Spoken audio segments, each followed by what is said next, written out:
Hello, সবাইকে নমস্কার। আশা করি আপনারা সবাই ভালো আছেন। আমি আসলে আজকে ২-৪টি বিষয় নিয়ে কথা বলার জন্য লাইভে আসলাম। বর্তমানে বাংলাদেশের পরিস্থিতি সম্পর্কে এবং কিছু আনুষঙ্গিক বিষয় নিয়ে কথা বলার জন্যই আজকে আমার মূলত পথ চলা।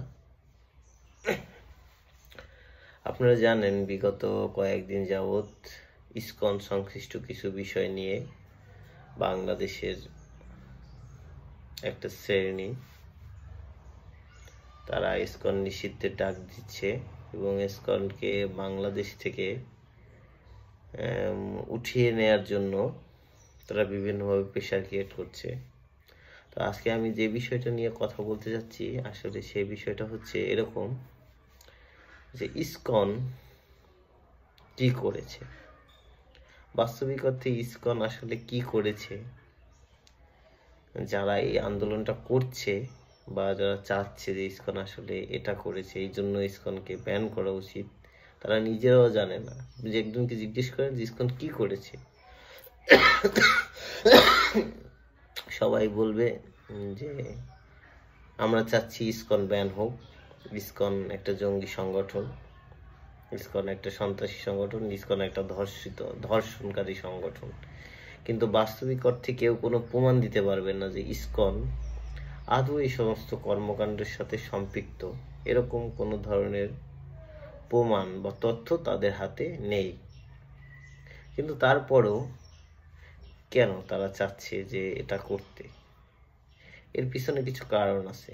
এর পিছনে বাংলাদেশে বড় একটা ধরনের একটা শ্রেণীর লোক তারা মনে করে যে বাংলাদেশে যদি ইসকন থাকে তাহলে তারা যে ধর্মান্তকরণের যে প্রক্রিয়া প্রতিনিয়ত যেটা তারা করে যাচ্ছে সেটা আসলে তারা ওইভাবে এখন করতে পারবে না।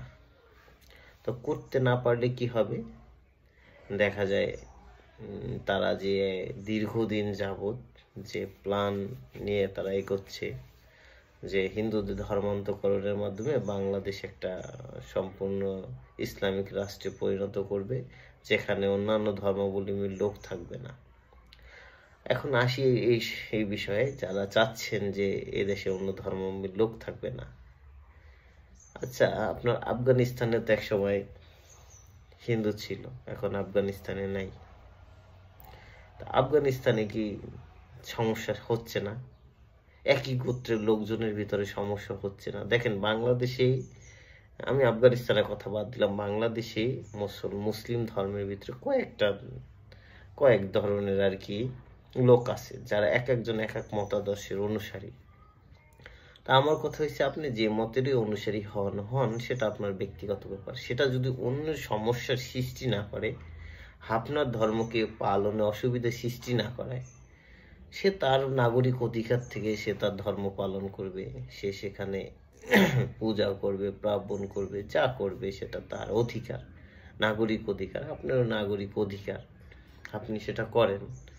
তা আপনি কেন অন্য ধর্মের পিছে লাগবেন? আর দেখেন, যদি ইসকন আপনার নিষিদ্ধ করার একটা প্রক্রিয়া চলতেছে, তো ইসকন নিষিদ্ধ করে দিলেন, ইসকন নিষিদ্ধ করার পরে কি হবে? এরপরে দেখা যায় হিন্দুদের আর একটা ধর্মীয় সংগঠন আপনারা চাইবেন এটাও ব্যান করে দিই। পর্যায়ক্রমিকভাবে একটার পর একটা আপনার ধর্মীয় সংগঠন বা সংস্থা আপনি ব্যান করতে চাইবেন। হ্যাঁ, তা এটা কি আসলে কোনো গণতান্ত্রিক দেশ হিসাবে এটা কাম্য? এখানে হিন্দু, বৌদ্ধ, খ্রিস্টান সবাই বসবাস করে বা সবাই বসবাস করবে। একজন আরেকজনকে সহযোগিতা করবেন, আন্তরিকতার সাথে তার পাশে থাকবেন। হ্যাঁ, যদি আপনার ধর্মের কিছু বিধিনিষেধ থাকতে পারে সেটা আপনি সেটা স্কিপ করে যান, সেখানে আপনি অ্যাটেন্ড না হন, তাতে তো কোনো সমস্যা নেই।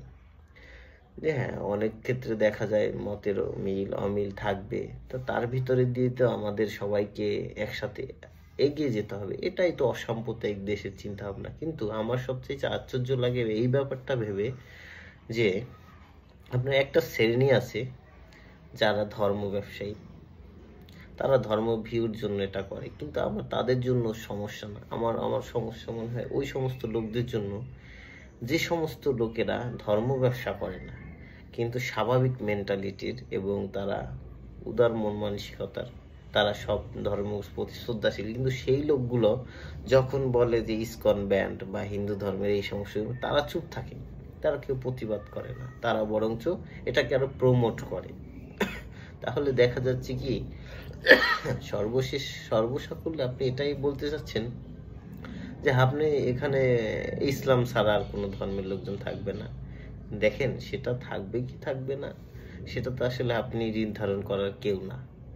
হ্যাঁ, সেটা সময়ের সাথে সাথে যদি পরিবর্তন হতে চায়, একজন যদি তার ধর্ম পরিবর্তন করতে চায়, তা সেটা আপনি জোর করে তাকে আটকায় রাখতে পারবেন না।